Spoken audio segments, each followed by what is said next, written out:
Hi, everyone. As I mentioned in class last week, this recording will be about legal aspects of public relations. So, why do public relations staff and firms need to know the legal aspects of creating and distributing messages?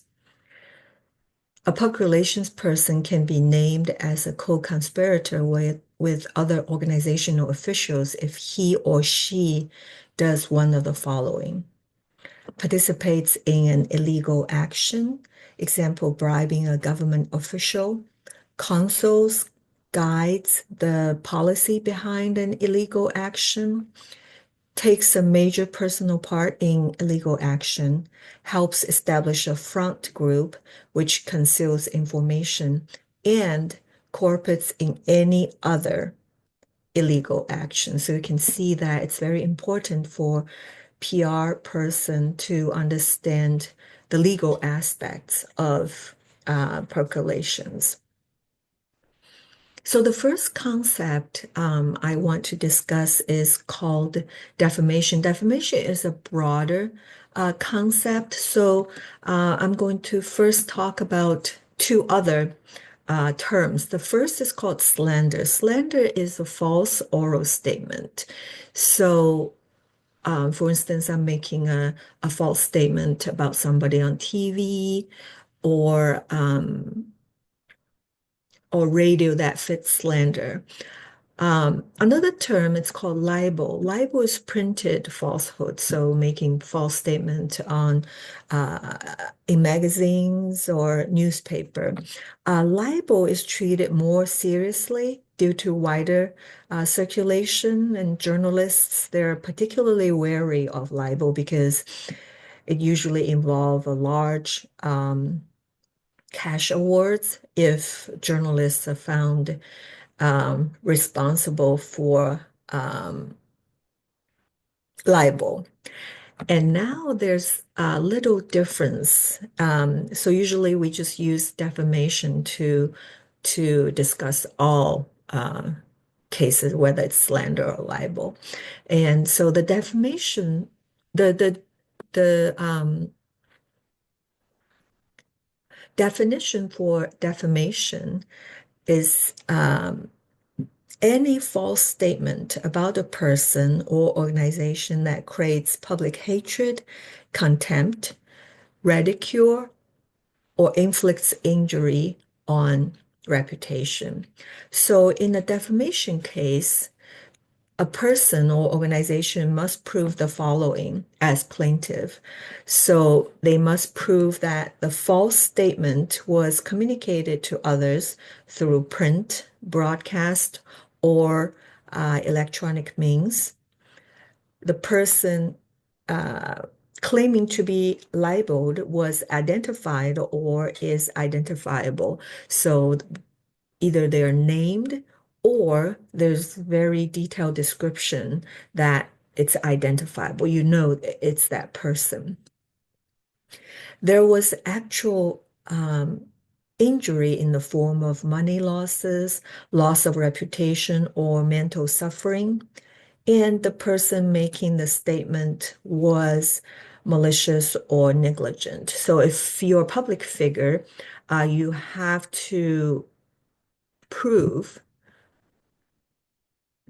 you have to prove the um, the journalists or news media being malicious.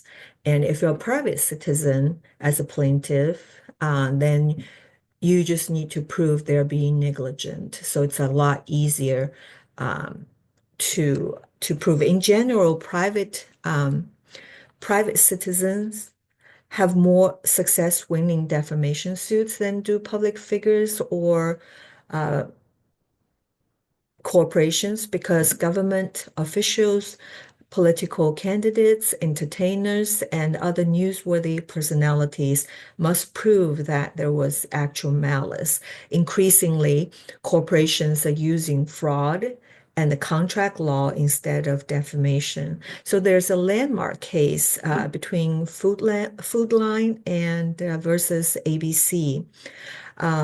in 1992, two undercover ABC journalists used false resumes and fake IDs to obtain jobs at Food Line.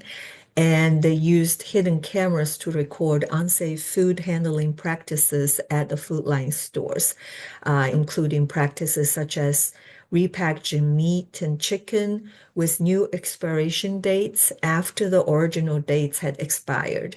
The video was broadcast in November 1992 as part of an investigation by Primetime Live. Food Line stock plummeted after the news story aired. Food Line sued ABC not for defamation, which would require them to show that the broadcast was untrue, which was difficult because it was true. The lawsuit instead focused on the methods of ABC used to obtain the video footage. They sued ABC for fraud, unfair trade practices, breach of loyalty, and trespassing. So the next concept I want to talk about is fair comment and the criticism.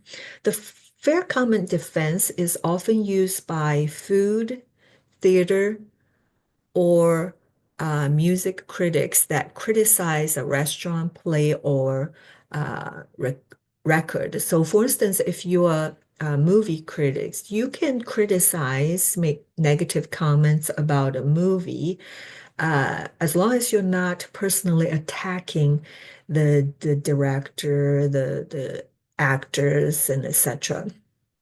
Organizations in general are somewhat limited in their ability to use legal measures to defend themselves against criticism.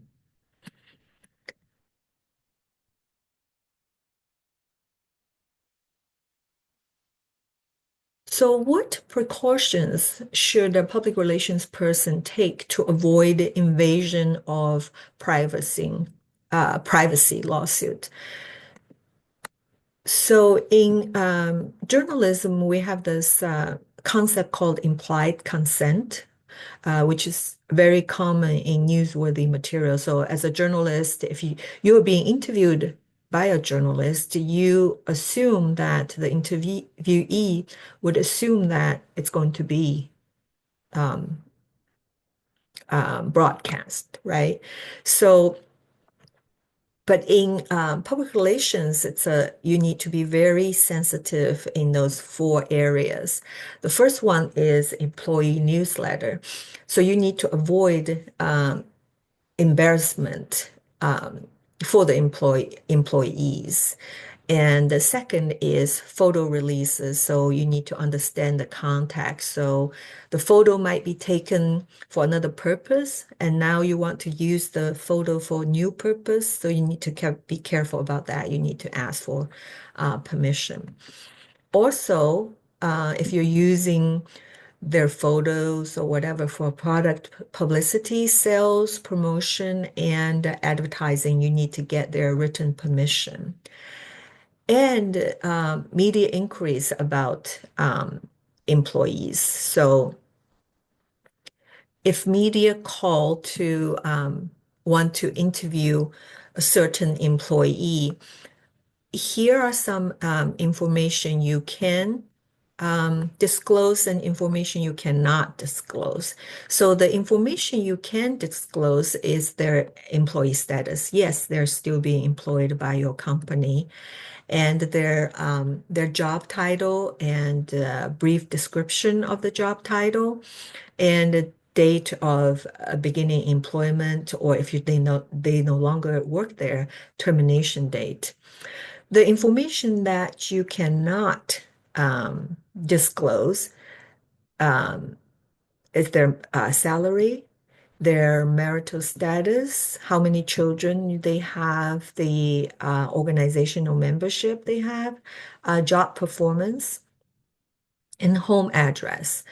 So if the journalists really want to talk to the employees, the best solution is to have the employee